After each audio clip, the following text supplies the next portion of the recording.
Vale, el texto está en Juan 21, versículos del 1 al 14. Es el último capítulo de Juan, así que, si me permitís, hago un mini resumen muy pequeñito de lo que es Juan, para aquí, que estamos en el último capítulo, cómo hemos llegado hasta aquí, ¿vale? Juan, sabéis que es el cuarto evangelio, escrito por el apóstol, y a finales del primer siglo. Y un poco la diferencia entre los otros tres evangelios es que los primeros tres quizás se centran desde diferentes puntos de vista en ver qué había hecho Jesús.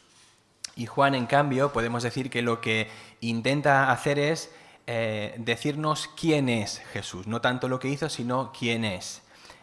Y él pues narra todas estas historias, y lo que vemos en Juan es esto, la temática es quién es Jesús. Y así empieza el libro. En Juan 1, el primer versículo nos dice que en el principio era el verbo era con Dios y el verbo era Dios. O sea, Jesús es Dios, y Juan va a proporcionar pues todas las evidencias posibles y los testimonios para defender la divinidad de Jesús. Y el propósito del libro lo encontramos en el capítulo 20, el último versículo del capítulo 20, que dice: pero estas cosas se han escrito para que creáis que, lo que hemos dicho antes, ¿no? Jesús es el Cristo, el Hijo de Dios, y para que, creyendo, tengáis vida en su nombre. Esa es la idea del libro, ¿no?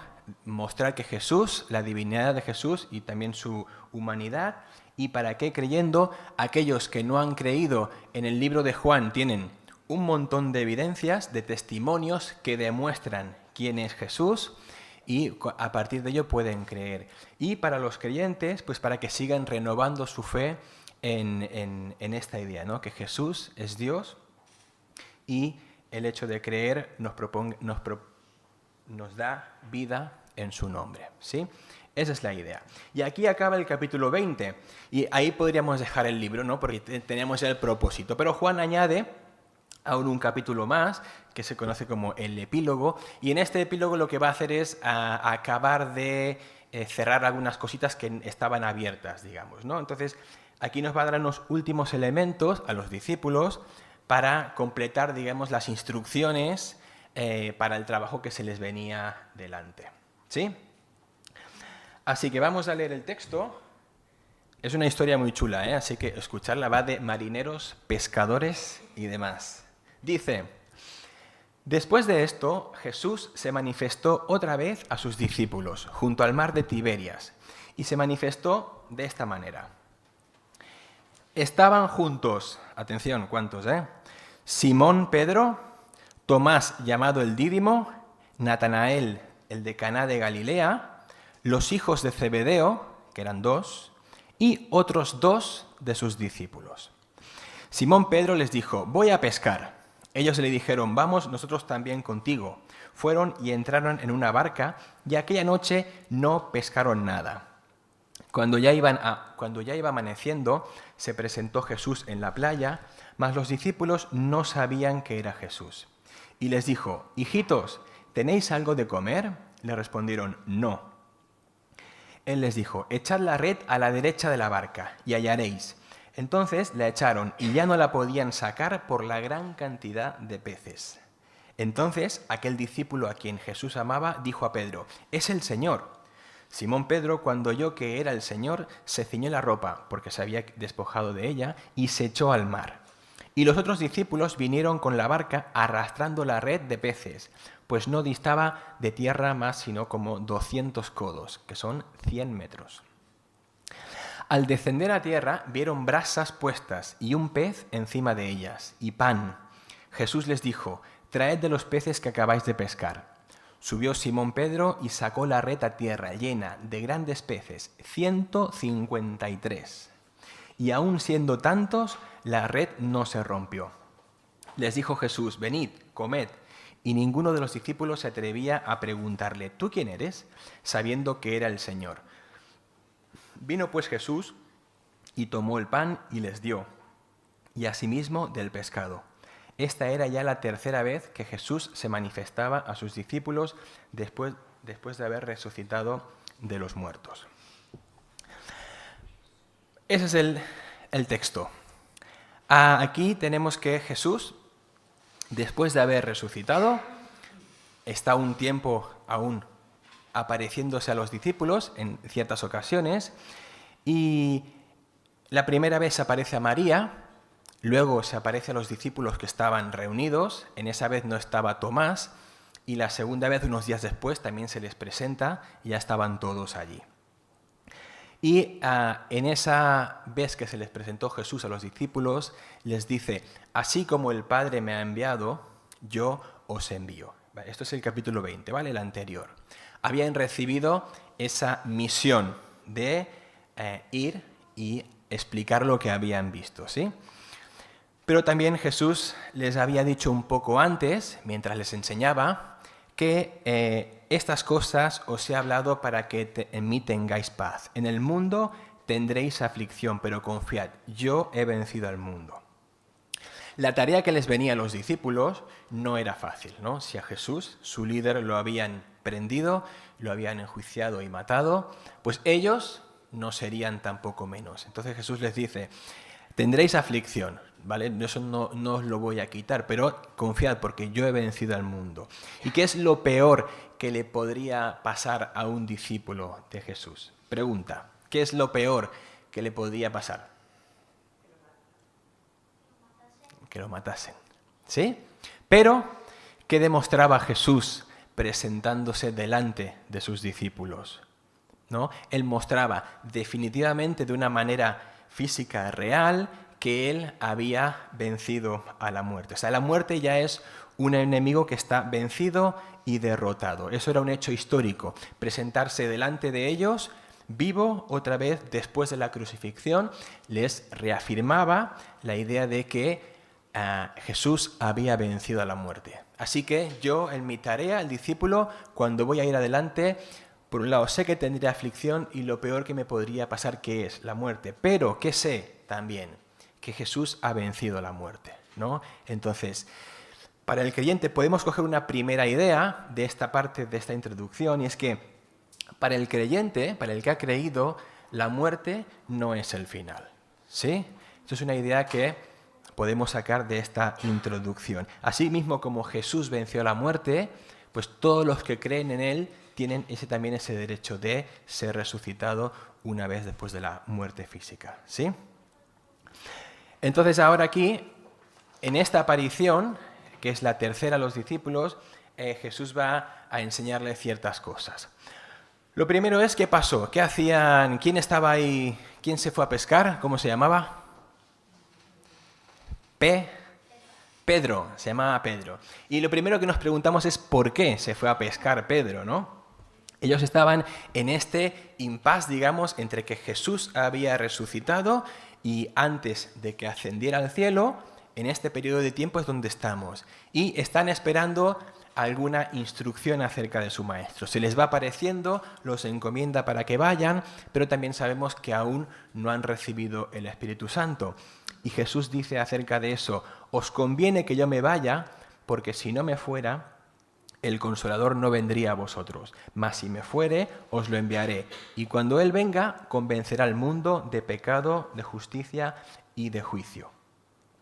Así que aquí tenemos como herramienta imprescindible para la tarea de los discípulos es la ayuda del Espíritu Santo. Y estaban todavía en ese impasse en que Jesús también estaba con ellos. Así que, ¿por qué se va a pescar? Juan no nos lo explica muy bien, pero entendemos que Pedro estaba allí esperando, un poco ansioso como él, activo, dice, pues me voy a pescar. Algunos comentaristas pues dicen, está muy bien esto que hizo Pedro, porque en tanto que la misión todavía no está clara, en tanto que Jesús todavía no te ha dado las indicaciones concretas para hacer, tampoco no es cuestión de estar de brazos cruzados, ¿no? Si la misión, si el ministerio todavía no está definido del todo, pues no seamos holgazanes, ¿no? Pues si tienes que comer, pues trabajemos para conseguir esto, ¿no? Así que Pedro, sea por el motivo que sea, por aburrimiento, por hambre, dice, me voy a pescar. Y los que estaban con él se le acompañan. Y Pedro era pescador antiguamente. Y quizá algunos de ellos también eran pescadores junto con él. La cuestión es que cuando Pedro sale, decide, pues se va a faenar. Y esa noche, ¿qué pasa? ¿Cuántos peces pescan? Cero. Cero, pero ni siquiera uno. Habían escogido... ¿Perdón? ¿3? No. Esa noche no pescaron nada. Nada. Habían escogido la mejor hora del día, la noche, para pescar. Tenían las herramientas, las redes, tenían la barca, eran unos cuantos, no diré cuántos. Quiero decir que era un equipo formado, experimentado, pero no pescaron nada. Así que ya frustrados toda la noche de no pescar absolutamente nada, dice, recojamos y vámonos. Yo intento ponerme en la piel de estar en la barca ahí, ¿no? Decir, ostras, he estado toda la noche trabajando, tengo la ropa mojada, me duelen las manos de echar, sacar la red y no conseguir nada, ¿no? Pero cuando están llegando a la orilla, ¿qué pasa? Alguien desde la orilla dice, ¿tenéis algo de comida? ¿O habéis pescado algo? Y le dicen, no dicen nada más, no. Yo entiendo ese no, ¿eh? Si me pongo en su piel, no hay muchas ganas de conversar con un extraño que está en la playa y me está pidiendo comida. No he pescado nada. Pero no se queda ahí. ¿Qué pasa? Inmediatamente reciben una orden de esa persona que estaba en la playa. ¿Qué les dice? Tirad las redes a la derecha y allí hallaréis. A ver, si yo estuviera en la barca y soy un discípulo y he estado, como he dicho, toda la noche ahí, dale que te pego y nada, y ahora viene alguien y me dice, no, a la derecha. A ver, como si yo no le hubiera echado a la derecha, a la izquierda, popa, proa, lo he hecho todo y no he conseguido.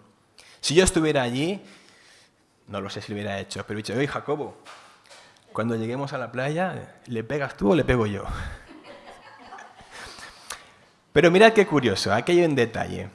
Si vamos a Lucas 5,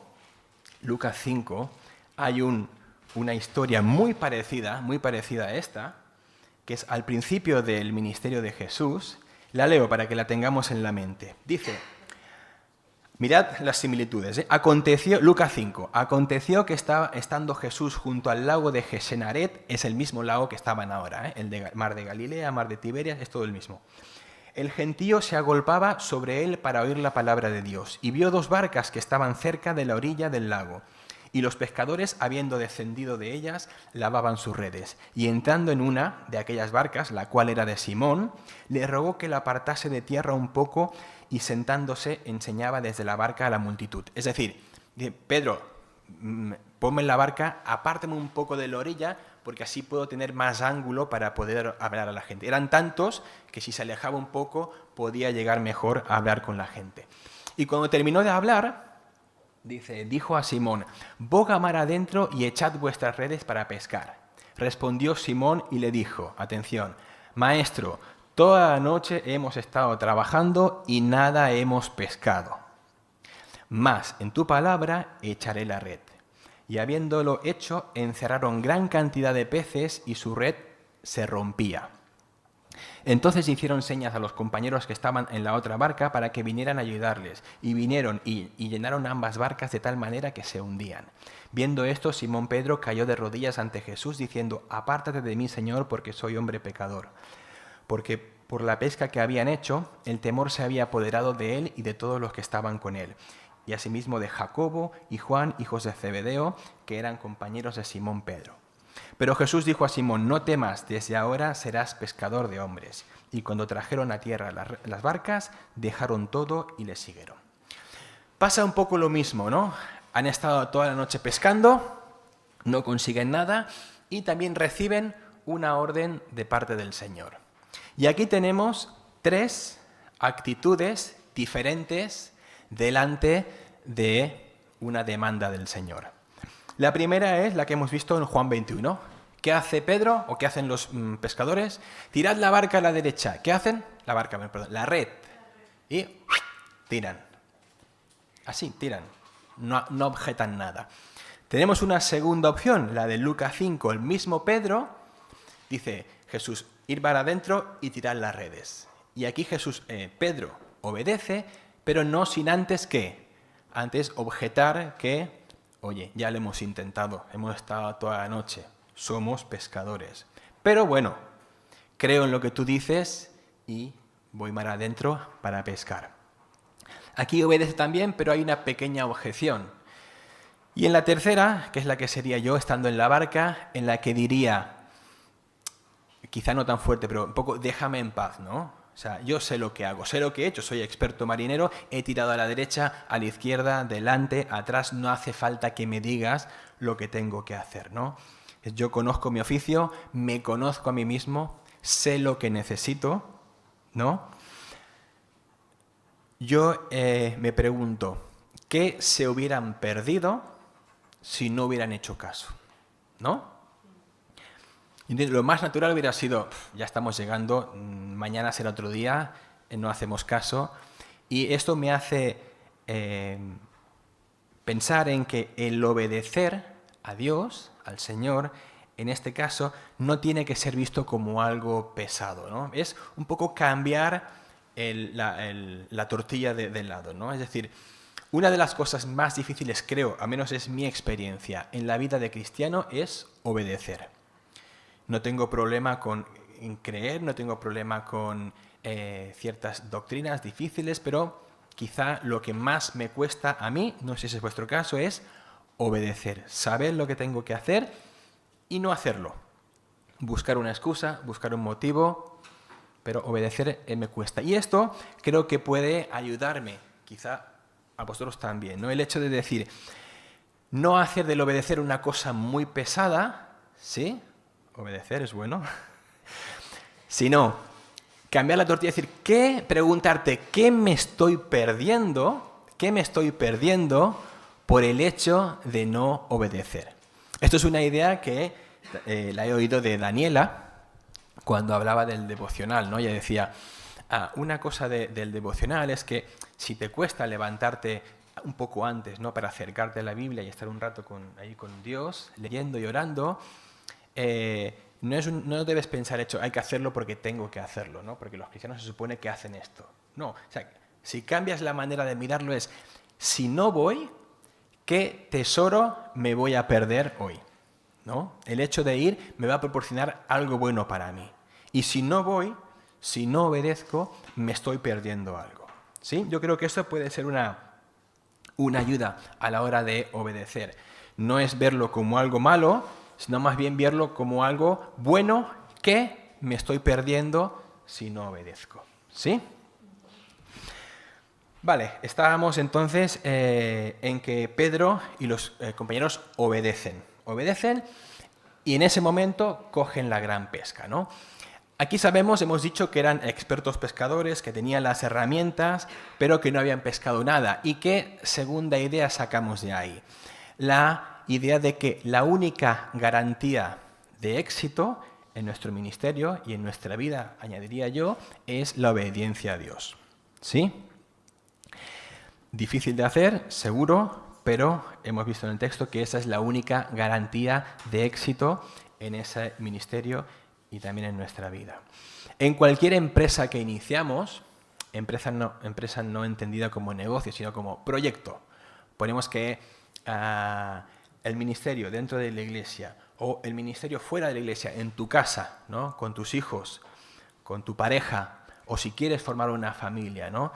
Es importante el trabajo duro, es importante la formación, escuchar a los experimentados, y eso yo creo que es importante y debe hacerse, ¿eh? O sea, nadie nace enseñado, así que cualquiera que va a iniciar una relación, pues no está de más leer algo, ¿no? O quien va a tener un hijo, leer algo o hacer algún cursillo de cómo se hace. Siempre va bien tener esa formación, pero eso, aunque creo que es importante y necesario, no es lo que te va a garantizar tener el éxito.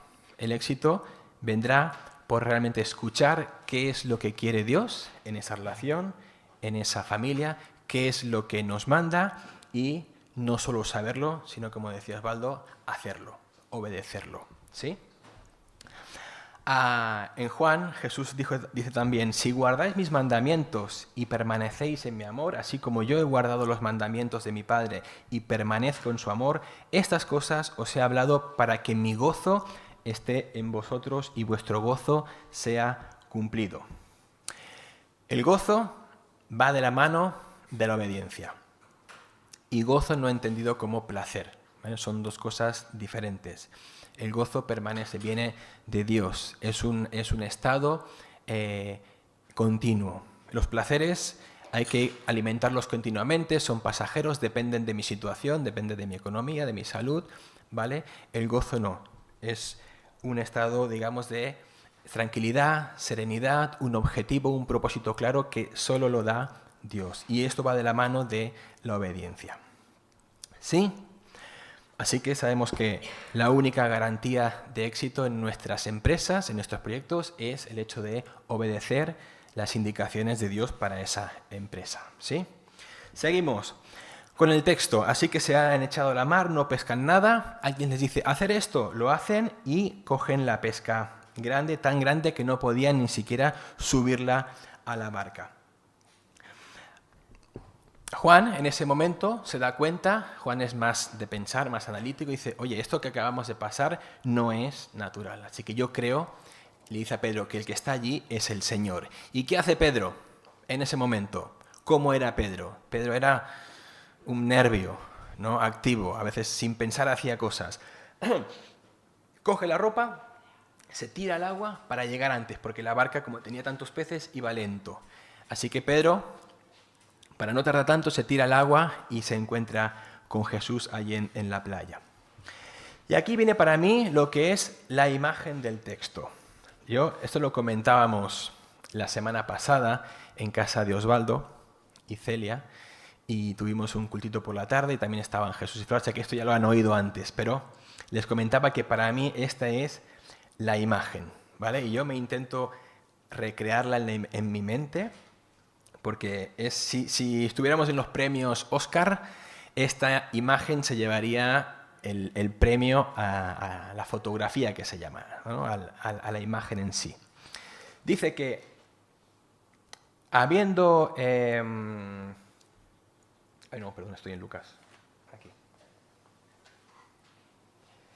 Dice, al descender a tierra, ¿vale? Venimos que estaban cansados, mojados, frustrados. En un momento hacen una cosa que les dice el Señor y en aquel momento hacen una gran pesca y evidentemente su ánimo cambia completamente, ¿no?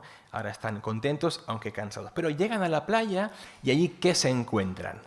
Se encuentran, al descender a tierra, vieron brasas puestas y un pez encima de ellas y pan. No sé si os gusta el pescado a la brasa. No sé, el pescado es complicado, a mí me encanta. Y más a la brasa. Pero aparte de el desayuno suculento, este que tenían ahí preparado, la idea es que llegan de una larga jornada de trabajo y qué mejor manera de reponer fuerzas que con ese desayuno, además ya preparado. No había ni que limpiar pescado, ni que hacer el fuego. Allí estaba preparado, el Señor los esperaba con ese desayuno de pescado a la brasa y el pan. Así que no solo traen la red llena de peces, sino que además cuando llegan allí se encuentran con el desayuno preparado. Y si os dais cuenta, ¿qué había pasado cuando estaban en la barca y aún no habían pescado? ¿Qué les decía el de la playa? ¿Tenéis algo de comer? ¿Sí? Entonces ellos dicen no. Luego del milagro se encuentran con que en la playa tenían el desayuno preparado. Seguramente Jesús no tenía allí nada y lo preparó para que ellos llegaran. Podemos verlo como un pequeño milagro del Señor, ya lo había hecho antes, pero sí que no era difícil saber que Jesús había puesto allí las brasas y el pescado de la nada, ¿no? Así que cuando llegan allí, yo entiendo que todavía están intentando asimilar qué es lo que había pasado, ¿no? Aunque digo que ya habían vivido milagros anteriormente, esta vez también les ha sorprendido, no por repetirlo un milagro deja de sorprendernos. Así que allí habían visto yo que independientemente de su trabajo, o sea, independientemente de que hubieran conseguido o no, la idea era que no habían conseguido al principio, al llegar a la playa tenían lo que necesitaban tanto para comer, para satisfacer su hambre El fuego, quizás si estaban mojados, era necesario para acabar de secar las ropas y poder allí descansar y estar confortables. Así que esta es otra imagen importante que aprendemos de aquí, ¿no? Jesús el Señor podía suplir las necesidades de aquellas personas independientemente del éxito en su trabajo o no. Tanto si hubieran pescado como si no, Jesús tenía allí preparado lo que ellos necesitaban para satisfacer el hambre y el frío. Así que esta imagen a mí me encanta, ¿eh? Me encanta. Intento recrearla en mi mente. Aquí dice que no se atrevían a preguntarle quién era, sabiendo que era el Señor. Ya se les había aparecido antes, pero no sé mucho qué decir acerca de este tema, ¿no? Pero Jesús estaba resucitado en un estado corpóreo, que yo no sé cuál es, pero entiendo que ellos, sabiendo que eran, pues aún estaban dudando, pero a la misma vez con certeza de que era el Señor. No voy a entrar en esto porque tampoco no sabría qué decir, pero lo que sí sé es que yo puedo ver allí a los discípulos contentos, alegres, ¿no? Riendo entre bocado y bocado, pensando en lo que acababan de vivir, ¿no? Y así como ellos tenían algunas dudas, había sido pasado el relevo de Jesús a ellos en el tema de la evangelización, pues aquí se podían disipar todas las dudas que tenían, ¿no? ¿Cómo iban a hacer aquel trabajo ellos, siendo como eran? ¿Quién les iba a mantener, a sustentar mientras se dedicaran? Y en este pequeño encuentro con el Jesús, esas dudas pues quedan disipadas, ¿no? Jesús es el que les va a proveer lo que necesiten y siguiendo sus órdenes, hagan lo que hagan, en esa misión, en este ministerio, va a tener éxito. Así que concluimos. ¿Sí? Ay, perdón, no he dicho cuántos peces, porque está... ¿O sí lo he dicho? Sí, Mari decía, eran 153 peces. Perdón, era un lapsus. Vale, concluimos entonces. Así que desde la pesca que hemos visto en Lucas, ¿vale? Esto hacía unos 3 años, en el que Jesús invita a Pedro a dejar su trabajo de pescador para hacerse pescadores de hombres, y hasta entonces, durante estos 3 años, pues ellos habían estado juntos. Y Jesús, en ese tiempo, había suplido para ellos pues todo lo que necesitaban, tanto físicamente como espiritualmente. Y ahora que ellos debían asumir, ¿no? Así como el Padre me envió, yo os envío, le dice Jesús a los discípulos. Ahora en esta responsabilidad ellos tenían que difundir el mensaje de su experiencia con Jesús, lo que habían vivido, su muerte, su resurrección, ¿vale? Y para este trabajo necesitaban una capacitación. Y esto lo habían recibido ya antes en el aposento alto y en el camino del huerto. Jesús les había hecho una formación intensa, pero aquí acababa, digamos, de redondear todas aquellas dudas que los discípulos tenían, ¿no? ¿Cómo lo vamos a hacer? ¿Quién nos va a sustentar? Y en esta historia que hemos visto, esas preguntas quedan totalmente disipadas. Y lo que yo añadía, digamos, al texto está enfocado en la misión, en el ministerio, pero yo me atrevía, digamos, a extrapolarlo a lo que es nuestra vida. No todos somos llamados a dedicarnos nuestro trabajo a nivel de la evangelización, ¿sí? Hay misioneros, hay pastores, aunque diría que sí todos somos llamados a evangelizar de a tiempo completo. ¿Qué quiere decir? Puede que no sea mi trabajo, pero en mi trabajo yo sí tengo la responsabilidad. En mi familia tengo la responsabilidad. En mi vecindario también tengo la responsabilidad. Y me puedo ver incapaz. Porque no tengo conocimiento. Bueno, es tu responsabilidad quizá tener más conocimiento, pero lo que decíamos al principio, si obedecemos al Señor, si nos dejamos guiar por Él, ese proyecto tendrá éxito. ¿Sí? Así que no es una excusa el no estar formado, no es una excusa el verse pequeño, el verse inútil. No, aquí hemos visto que estos pescadores no habían conseguido nada, pero siguiendo las indicaciones del Señor, su trabajo fue fructífero. ¿Sí? Así que esto, aparte de la evangelización, yo también lo entiendo en el ambiente familiar, pareja o donde quieras. Para que aquello vaya bien, es necesario la guía del Espíritu y obedecer. Obedecer lo que nos dice el Señor. Para todos los aspectos de nuestra vida tenemos indicaciones en la Biblia. Una vez lo leemos, es cuestión de no ser oidores, sino también hacedores. ¿Sí? Vale, y quiero acabar con unas 5 lecciones que sacamos desde el texto, a modo de resumen, que son las siguientes. En este texto hemos aprendido, bueno, los discípulos aprendieron y nosotros también podemos aprender que el Señor es soberano y su deseo y propósito de usar a un grupo de hombres débiles y fracasados para llevar a cabo sus planes, para la evangelización del mundo, con el fin de que toda gloria fuera para Él. ¿Sí? ¿Se entiende? Él es soberano y puede usar a cualquiera.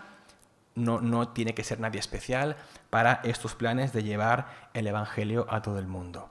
Todos los que estamos aquí podemos hacerlos en nuestros ambientes. Solo necesitamos la dirección del Señor. ¿Sí? La segunda lección es que el Señor acompañaría siempre a los discípulos. Los acompañó físicamente durante 3 años, pero luego Él sabía que les tenía que enseñar que aunque no lo vieran, Él estaría con ellos mediante el Espíritu Santo. Y lo mismo nosotros, e incluso en las situaciones en las que no vemos, sabemos que el Señor nos acompaña. Tercero, que sin su dirección fracasarían. Eso era claro. O sea, la autosuficiencia en la misión cristiana solo conduce al fracaso. ¿Sí? El ser autosuficientes no lleva nada más que a la frustración y al fracaso. Así que hay que saber que sin Él el proyecto está perdido. Cuarto, la obediencia. La obediencia rigurosa al Señor abre la puerta a grandes bendiciones. ¿Sí? No la obediencia a medias. La obediencia rigurosa al Señor abre la puerta a grandes bendiciones. Lo que decíamos antes con el ejemplo. ¿Qué nos estamos perdiendo? ¿Qué bendiciones no estamos consiguiendo al no obedecer? Y la última era que en su ministerio ellos se iban a dedicar a tiempo completo al tema y tenían que saber aprender que podían contar con esta provisión suya para todas las necesidades, proporcionándole alimento independientemente de su trabajo. Eso estaba cubierto por parte del Señor. Si ellos se comprometían a obedecerle y a hacer su ministerio, el resto no debían preocuparse porque el Señor iba a proveer sus necesidades. ¿Sí? Pues esta es la idea que quería compartir con vosotros. Estos son los resúmenes, básicamente, es la obediencia al Señor y confiar que Él puede proveer para nosotros. Y a ver, preguntas. ¿Se han estado atentos? ¿Sí? Van a ser fáciles. ¿Cuántos peces pescaron?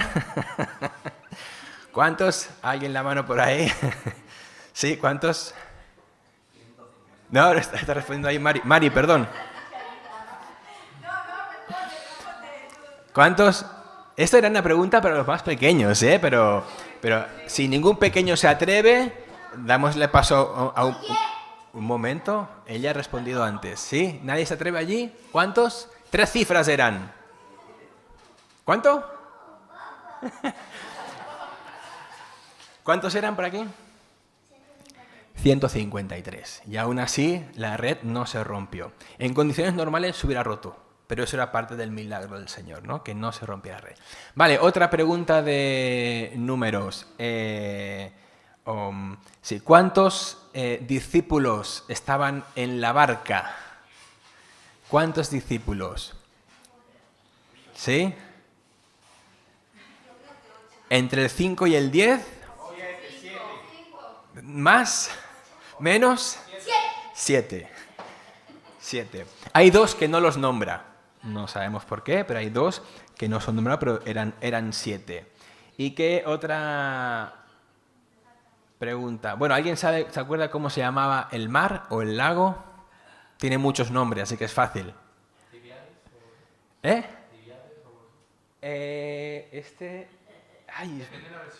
Parecido. Es el de Gesenaret, el mar de Galilea. el Tiberias, en honor al emperador Tiberio, pues le pusieron ese nombre Tiberias. Vale, pues aparte de los números, pues espero que el Señor esta semana nos ayude con estas ideas, ¿vale? La obediencia es importante, es necesaria para el ministerio, pero también para nuestra vida, y también sabemos que podemos confiar en la provisión del Señor. Y también la idea de la introducción, que decíamos que sabemos que esta idea, bueno, puede ser complicada, pero es real también. Sabemos que para los que han creído, la muerte no es el final, ¿no? Y así Jesús lo demostró con su resurrección y apareciéndose a los discípulos en aquellos días. Así que oremos. Señor, muchas gracias por tu palabra. Esperamos, Señor, haber recibido algo de ti en esta mañana. Son cosas que muchas veces sabemos, pero necesitamos recordar y sobre todo necesitamos ponerlas en práctica, Señor. Yo confieso que la obediencia es quizá lo más complicado en mi vida, así que pido tu ayuda, Señor, tu guía, tu espíritu, para que pueda, Señor, leer la palabra, aprender, pero también al mismo tiempo obedecerte, Señor. Ayúdame a pensar que detrás de la obediencia tú tienes grandes bendiciones para mi vida, Señor, y también te pido lo mismo para mis hermanos, Señor. Gracias porque tú provees todas nuestras necesidades, Señor, en más o menos medida, pero nunca nos falta nada, Señor, porque todo viene de ti y tú nos das en abundancia, Señor. Así que ayúdanos, Señor, a tener también la misión clara, es nuestra responsabilidad, Señor. Tú nos pasaste el testigo para que difundiéramos tu mensaje, Señor. Hablar de ti, de tu vida, tu muerte, tu resurrección, Señor, y tu juicio que también vendrá, y lo esperamos. Así que pedimos también que tú nos des valentía y nos des dirección del Espíritu para poder comunicar este mensaje a todo el mundo, Señor. Gracias una vez más por tu palabra y, Señor, que nos acompañes tú en esta semana. Amén.